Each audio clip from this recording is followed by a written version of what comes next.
The machine we have behind us is a 1908 Dolbeer steam logging machine, and its purpose was to pull logs through the forest so that they would eventually be transported to the sawmill.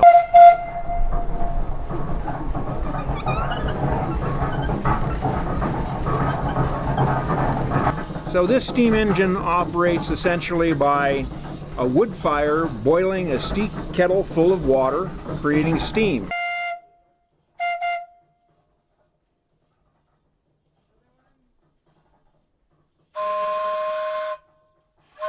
Carries a variety of whistles on it, but back in the day really it only had one whistle for purposes of communication within the forest. If there was a need for communication over the side of a hill, they would have what's called a whistle punk, a small boy that had a wire that was attached to the whistle, and he would watch the logging operation below and then pull the whistle at the right time so that the steam engineer could engage the machinery and pull the log up from an area where the engineer couldn't exactly see it.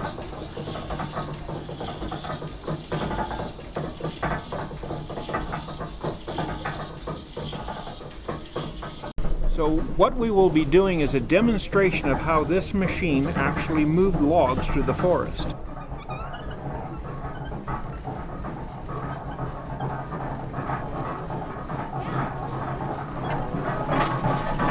Essentially, the loggers would drop the trees, and this machine would roll the logs into two-pole chutes, which is basically a road through the woods. They would drag these logs through the woods, eventually dumping them into Shaver Lake, gathered up by the steamboat, the Michigan, transported over to the sawmill.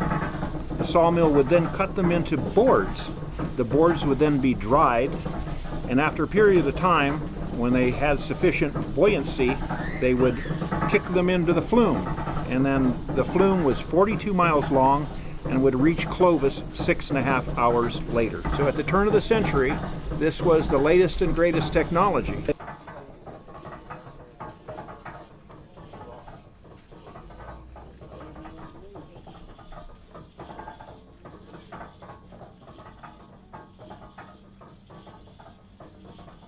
And so for 108 years old, it's a pretty fascinating machine.